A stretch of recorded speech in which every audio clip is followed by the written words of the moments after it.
ఏమవుతుంది? నీ విశ్వాసం నిన్ను స్వస్థపరుస్తుంది. ప్రేమను గురించి, దేవుని ప్రేమను గురించి ఏదైనా మీకు తెలియాలంటే దేవుని సన్నిధిలో రావాలి. మొదటి అడుగు ఎప్పుడు కూడా మనమే తీసుకోవాలి. ఏం తీసుకోవాలి? మొదటి అడుగు ఎప్పుడు మనమే తీసుకోవాలి.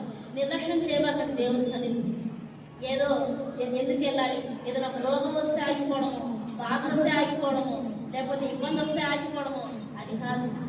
దేవుని సన్నిధికి మనం ఎంత ప్రాణం పెట్టి వెళ్తామో దేవుడు మన పక్షంలో అంత ప్రాణం ఉంటాడండి. ఆయన చెప్తాడు కదా, ఏది విత్తుతావో అదే పంట కోస్తాం. మీకు తెలుసా, చాలా మంది, నాకైతే ఒక ఆంటీ తెలుసు, ఎన్నో సంవత్సరాల నుంచి చూస్తున్నాను. నేను ప్రతిసారి కనిపించిన ప్రతిసారి పిలుస్తూ ఉంటాను, ఆంటీ చర్చికి, ఆంటీ దేవుని సన్నిధి రమ్మని చెప్పి పిలుస్తూ ఉంటాను. కానీ అవి ఏమంటా తెలుసా, అబ్బో ఎలా నాకు ఈ పని ఉందమ్మా, రేపు ఈ పని మీద వెళ్ళాలమ్మా. ఎందుకని? దేవుడి కంటే ఏం ఎక్కువైపోయింది? పని ఎక్కువైపోయింది. మరి ఆ పని అవ్వట్లేదు, ఇప్పుడు రానే రాదు.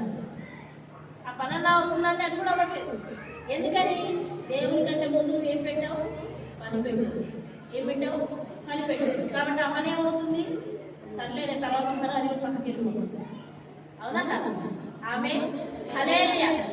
మళ్ళా చెప్తున్నాను, దేవుని ప్రేమని పూర్తిగా అనుభవించాలన్నా, దేవుని ఆశీర్వాదం నీ కుటుంబంలో నిలిచి ఉండాలన్నా నీ హృదయం మారితే సరిపోదు. ఆయనకి నువ్వు ఇచ్చే విలువ కూడా మారాలి. ఏం మారాలి? దేవునికి నువ్వు ఇచ్చే విలువ. మొదటి స్థానం దేవునికి ఇవ్వడం మారాలి. ఆయనకి ఇవ్వడం నేర్చుకోవాలి.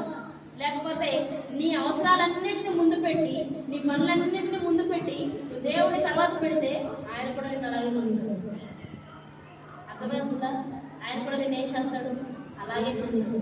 గమనించండి, నేనే కాదు, ఏ సంఘంలోనైనా సరే దైవజనులు అందరూ ఏమో ప్రార్థన చేస్తారు తెలుసా? అయ్యా, జరగబోతున్న ప్రార్థన జ్ఞాపకం చేసుకోయ్యా, మంచిగా జరిగించయ్యా, సకాలంలో నడిపించయ్యా. ఎందుకు నన్ను సార్లు అడుగుతాను తెలుసా? ఎందుకంటే నడవడానికి విశ్వాసాలకు ఒక్కసారి కాళ్ళలో ఒకరు నడిపిస్తేనే వస్తుంది. మామూలుగా మనం ఎన్నిసార్లు పిలిచిన వాళ్ళు రాదు. నేనైతే క్రిస్మస్ ప్రేయర్, జనవరి ప్రేయర్ పెట్టినప్పుడు సగం మంది పిలిచిన వాళ్ళు రాలేదు. కాళ్ళు ఇచ్చుకుంటూ పిలిచాను. అందరూ ఏమన్నారు తెలుసా? తప్పకుండా వస్తాము. ఏమన్నారు? తప్పకుండా వస్తాం. మంచిగా తలుగు, నేను కూడా నమ్ముకుంటే తలుగు, అలాగే కాళ్ళు ఇచ్చుకుంటే వెళ్ళానండి. ఎందుకని? దేవుని సన్నిధికి వస్తేనే ఏ మార్పైనా నీ ఇంట్లోకి వస్తుంది. ఆమేన్. హల్లెలూయా. హల్లెలూయా. ఆయన నీ ఇంట్లోకి రావాలంటే ముందు నువ్వు దేవుని దగ్గరికి రావడం నేర్చుకోవాలి. వంకలు చెప్పబాకన్నాను, ఏ వంకలు చెప్పదు. ఒకవేళ నిజంగా నేనైనా సరే